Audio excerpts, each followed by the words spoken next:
బేగంపేట్ సున్నం చెరువును పరిశీలించిన హైడ్రా అధికారులు చెరువు చుట్టుపక్క అక్రమ నిర్మాణాలు నిర్మించారని ఎఫ్డీఎల్లో ఉన్నట్టు నిర్ధారించుకొనుటకు అధికారులు సందర్శించారు. వారి విచారణలో అక్రమంగా నిర్మించిన షెడ్లు మరియు గుడిసెలు ఎఫ్డీఎల్లో ఉన్నట్టు తెలిపారు. అక్రమదారులు వాదనకు దిగారు.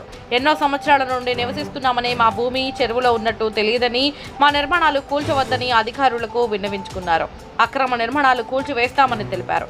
Hydraa tahsildar Vijay, AD Ramu, town planning ACP Nagireddy, RI Srinivas మరియు ఇరిగేషన్ మున్సిపల్ అధికారులు పాల్గొన్నారు.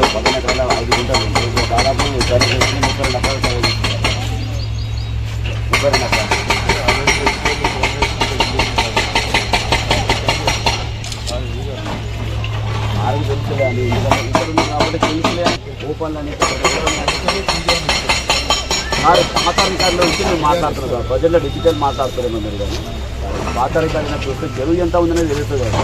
దాన్ని బట్టి మాట్లాడితే భజన కళ రెవెన్యూ వాళ్ళకు వాళ్ళు సార్ వాళ్ళు 22 గంటలు 20 గంటలు వాళ్ళే కాదు సార్ క్లారిఫై లేదు కదా సార్. వాళ్ళే కూడా ఏం న్యాయం జరుగుతుంది లేదు.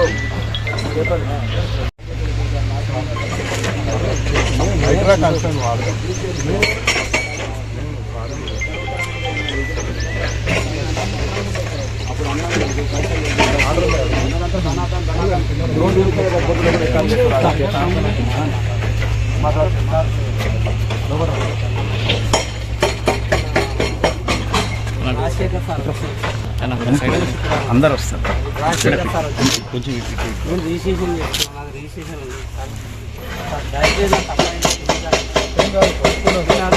అనుకుంటలేదంటే నా ఇంట్లో 15 మంది నాకు నేను అడిగినా సార్ వాళ్ళ పిల్లలు నేను లోపడే స్థితి అలా నేను ఏమనుకుంటున్నారా మమ్మల్ని ఎంతవరకు మమ్మల్ని తెలియజేస్తుంది. ఇది ఎంతవరకు న్యాయం సార్? అరే నేను ఏమన్నా నేను చేయగలుగుతాను చేస్తాను. నీ లోపల రూమ్లో నిన్ను పెట్టి కూడా కూలగొట్టాను. మరి ఇది ఎంతవరకు న్యాయం మీరు చెప్పండి. మీరు పెద్ద ఆయనకు ఆయన రంగనాథ్ సార్ దగ్గర తీసుకోవాలని తీసుకోపోతలేదు. మా గవర్నమెంట్ సార్ ఆఫీస్ కాడికి మీరు కేవలం చెక్ చేయండి.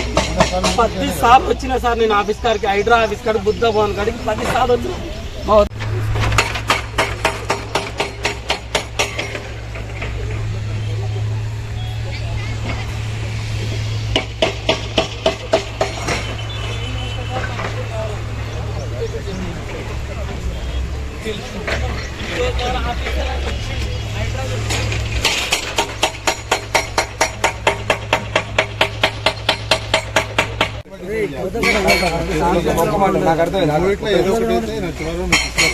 నాకు అర్థమైంది. అవతలకొండ్రా అంటే అవతలకొండ్రా ఇట్లాంటి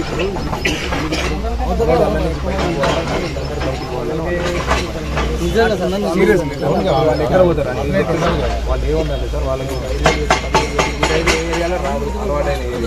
లోపల పోయినా కూడా బోడబడ్డాలో కూడా 10,000కి రెంట్ కన్నా తక్కువ లేదు. ఓకే, ఏంటంటే ఇప్పుడు వాళ్ళని ఖాళీ మీరు అన్నట్టు ఖాళీ చేస్తారు. ఇప్పుడు ఇదంతా ఎఫ్టీఎల్ ఉంది, పేపర్లో ఉందని మీరు అంటారు కదా. వాళ్ళకి ఏదన్నా ఒకటి సైమల్టేనియస్ అన్నట్టు సార్ వాళ్ళకి ఏదైనా చేసిన తర్వాత ప్రాసెస్ చేస్తే బెస్ట్ కదా అని నాకు. ఎందుకంటే సార్ అర్థమైందా సార్? అంటే ఇప్పుడు మీకు ఎట్లుంటుంది అంటే సార్ సామరస్యంగా పోతుంది. లేదంటే ఇప్పుడు మీరు వచ్చేది అనుకుంటారు నార్మల్గా ఇప్పుడు వచ్చేది అనుకోండి సార్. ఒక్క మాట సార్, డైరెక్ట్ వాళ్ళ దగ్గర గుంజుకుంటే సామరస్యంగా పోదు సార్. ఇది సార్ మేము ఆల్రెడీ సార్ సార్ నా భార్య పిల్లలకు